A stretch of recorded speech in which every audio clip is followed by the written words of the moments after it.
அனைவருக்கும் இன்னைக்கு காலை வணக்கம். இன்றைக்கி நம்மளுடைய காலை உணவு பார்த்திங்கன்னா முதல்ல வந்து வெள்ளரிக்காய் வச்சுருக்கோம், அடுத்து வந்து வெள்ளை கொய்யாக்காய் வச்சுருக்கோம், அடுத்து வந்து இது வந்து நரிப்பயிர் வந்து பொரியல் பண்ணியிருக்கோம் ப்ரோட்டீனுக்காக, அடுத்து வந்து இது அவரைக்காயும் நிலக்கடலையும் போட்டு பொரியல். இது அதுக்கப்புறம் பார்த்திங்கன்னா இன்றைக்கி வந்து மெயின் உணவு வந்து பூரி வந்து கம்மியாக தான் சாப்பிட போகிறோம். இதெல்லாம் சாப்பிட்டுட்டு ப்ளஸ் இது வந்து பச்சைப்பயிர் வந்து வச்சுருக்கோம். இது ஆக்சுவலாக பச்சைப்பயிர் நேற்று பண்ணது, அது கொஞ்சம் மீதியானதை எடுத்து வச்சுருக்கோம் நம்மளுக்கு. அது அப்புறம் அடுத்தது வந்து இன்னொன்று முக்கியமான விஷயம் பார்த்திங்கன்னா, இந்த ப்ரோட்டீன் வந்து நம்ம நிறைய பேசியிருக்கோம்.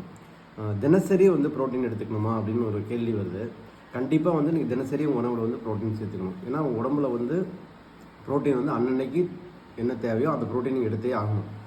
எக்ஸஸ் ப்ரோட்டீன் எடுத்திங்கன்னா அது வந்து கண்டிப்பாக வெளியில் போயிடும். அதனால் ப்ரோட்டீன் வந்து கண்டிப்பாக நீங்கள் தினசரி எடுத்துக்கிட்டிங்கன்னா உங்கள் உடம்புக்கு நல்லது. ப்ளஸ் வைட்டமின்ஸ் மினரல்ஸ் எல்லாமே அதே மாதிரி தான். கார்போஹைட்ரேட்டும் ஃபேட்டும் மட்டும்தான் வந்து உங்கள் உடம்புல சேரும். மீதி எல்லாமே அன்னன்னைக்கு என்ன தேவையோ அதை தவிர மீதி எல்லாம் வெளியில் வந்துடும். ஸோ அதனால் தினசரி இது உங்கள் உணவில் இருக்கிற மாதிரி பார்த்துக்கங்க. ஓகே.